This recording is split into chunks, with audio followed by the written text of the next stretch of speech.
Hi hello എല്ലാവർക്കും നമസ്കാരം. എല്ലാവരും ഹിമാക്സിലേക്ക് സ്വാഗതം ചെയ്യുന്നു.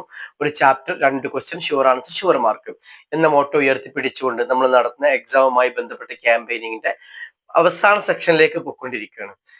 ഇന്ന് നമുക്ക് ചർച്ച ചെയ്യാനുള്ളത് +2 ഹിസ്റ്ററിയിലെ 15ാമത്തെ ചാപ്റ്റർ ആയിട്ടുള്ള കേരളം ആധുനികതയിലേക്ക് എന്ന് പറയുന്ന ഭാഗമാണ്.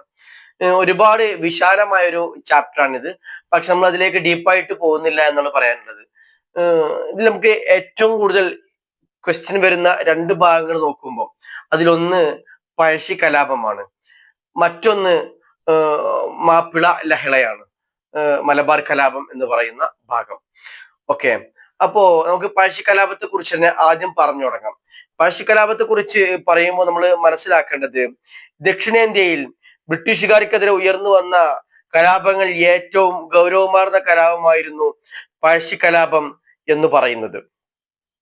മലബാറിൽ ആധിപത്യം സ്ഥാപിച്ച ബ്രിട്ടീഷുകാരുടെ തെറ്റായ നികുതി നയം ആണ് ഈ കലാപത്തിന് വഴിതെളിച്ചത്. മലബാറിലെ കോട്ടയം രാജവംശത്തിൽപ്പെട്ട പഴശ്ശിരാജയും ബ്രിട്ടീഷുകാരും തമ്മിലുള്ള ആദ്യകാല ബന്ധം സൗഹൃദപരമായിരുന്നു. ആംഗ്ലോ മൈസൂർ യുദ്ധകാലത്ത് ബ്രിട്ടീഷുകാരെ സഹായിക്കുന്ന നിലപാടായിരുന്നു പഴശ്ശിരാജ സ്വീകരിച്ചിരുന്നത്. പകരമായി നികുതി പിരിക്കാനുള്ള അവകാശം നൽകാമെന്ന് ബ്രിട്ടീഷുകാർ വാഗ്ദാനം നൽകി.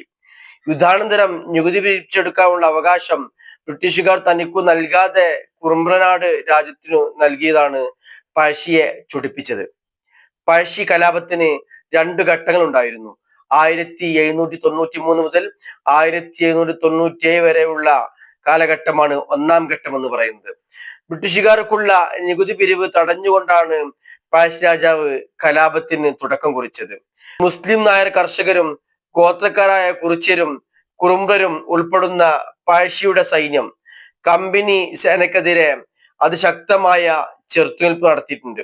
മൈസൂർ ഭരണാധികാരിയായ ടിപ്പു സുൽത്താൻ ബ്രിട്ടീഷുകാർക്കെതിരെ വീണ്ടും യുദ്ധം ആരംഭിച്ചതോടെ പഴശ്ശിയുമായി ബ്രിട്ടീഷുകാർ സന്ധിക്കു തയ്യാറായി. ഇതോടെ കലാപത്തിന്റെ 1ാം ഘട്ടം അവസാനിച്ചു. കലാപത്തിന്റെ 2ാം ഘട്ടം ആരംഭിക്കുന്നത് 1800-ലാണ്. വയനാടിനെ ചൊല്ലിയുള്ള തർക്കമാണ് കലാപത്തിന് 2ാം ഘട്ടം തുടങ്ങാനുള്ള കാരണം. കുറിച്യരുടെയും കുറുമ്പരുടെയും സഹായത്തോടെ പഴശ്ശി രാജാവ് ബ്രിട്ടീഷുകാർക്കെതിരെ ശക്തമായ പോരാട്ടം നടത്തി. തലശ്ശേരിയിലെ കളക്ടറായിരുന്ന തോമസ് ആർ.വി. ബേബർ കൊൽക്കാർ എന്ന പ്രാദേശിക സൈന്യത്തിന്റെ സഹായത്തോടെ പഴശ്ശി രാജാവിനെ ആക്രമിച്ചു. 1805 നവംബർ 30-ന് വയനാട്ടിലെ മാവിലാത്തോടി എന്ന സ്ഥലത്ത് വെച്ച് നടന്ന ഏറ്റുമുട്ടലിൽ പഴശ്ശി രാജാവ് കൊല്ലപ്പെട്ടു. പഴശ്ശി രാജയുമായി ബന്ധപ്പെട്ട ചരിത്രമാണ് ഈ +2 ഹിസ്റ്ററിയിലെ 15ാമത്തെ ചാപ്റ്ററിൽ ഏറ്റവും കൂടുതൽ ഇമ്പോർട്ടന്റ് ആയിട്ട് വരുന്ന ഭാഗം. 2 ഘട്ടമുണ്ടായിരുന്നു. 1ാം ഘട്ടം മൈസൂർ യുദ്ധത്തിൽ തങ്ങളെ സഹായിച്ചാൽ തിരിച്ച് നികുതി പിരിക്കാനുള്ള അവസരം നൽകുമെന്ന് പറഞ്ഞ് വാഗ്ദാനം ചെയ്തതിന്റെ പേരിൽ ഉണ്ടായ കുറച്ച് പ്രശ്നങ്ങളാണെങ്കിൽ 2ാം ഘട്ടത്തിന്റെ അവസാനം പഴശ്ശിയുടെ വധത്തിൽ മാത്രമാണ് അവസാനിച്ചത്. ഇതാണ് പഴശ്ശി കലാപവുമായി ബന്ധപ്പെട്ട് ഏറ്റവും ഇമ്പോർട്ടന്റ് ആയിട്ട് പറയേണ്ട പോയിന്റുകൾ. സംശയങ്ങൾ ഉണ്ടെങ്കിൽ നിങ്ങൾക്ക് ചോദിക്കാം. ഈ ചാപ്റ്ററുമായി ബന്ധപ്പെട്ട് ക്വസ്റ്റ്യൻ വരുന്ന മറ്റൊരു ഭാഗം മാപ്പിള ലഹളയാണ്.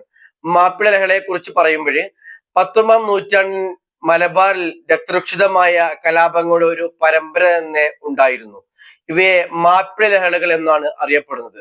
1836-നും 1853-നും മധ്യേ ഏകദേശം 50ഓളം കലാപങ്ങൾ തെക്കേ മലബാറിൽ നടക്കുകയുണ്ടായി. ഈ കലാപങ്ങളെ കുറിച്ച് പഠിക്കാൻ നിയോഗിക്കപ്പെട്ട വില്യം ലോഗന്റെ അഭിപ്രായത്തിൽ ഈ കലാപത്തിന്റെ അടിസ്ഥാന കാരണം കാർഷിക മേഖലയിലെ പ്രശ്നങ്ങളും ദാരിദ്ര്യവുമായിരുന്നു. ഈ കലാപങ്ങളുടെ ഒരു തുടർച്ചയെന്നോണം 1821-ലെ കലാപം അരങ്ങേറിയെന്നും പറയപ്പെടുന്നു. വളരെ വേദനാജനകമായിട്ടൊരു ഭാഗമാണ്, ഒരു ഏടാണ് മലബാർ കലാപവും മാപ്പിള ലഹളയും. വാര്യംകുന്നത്ത് കുഞ്ഞഹമ്മദാജിയെ പോലെയുള്ള വലിയ നേതാക്കളെ തൂക്കിക്കൊന്നു. അതുപോലെ തന്നെ കലാപത്തിൽ പങ്കെടുത്ത ആളുകളെ ഗുഡ്സ് ട്രെയിനിൽ കയറ്റിയിട്ട് കോയമ്പത്തൂർ കൊണ്ടുപോയി ശ്വാസം മുട്ടിച്ചു കൊല്ലുന്ന വളരെ മൃഗീയമായ രീതിയിലേക്ക് ബ്രിട്ടീഷുകാർ പോകുന്നത് ഈ കലാപത്തിന്റെ ആഫ്റ്റർ എഫക്റ്റ് ആയിരുന്നു.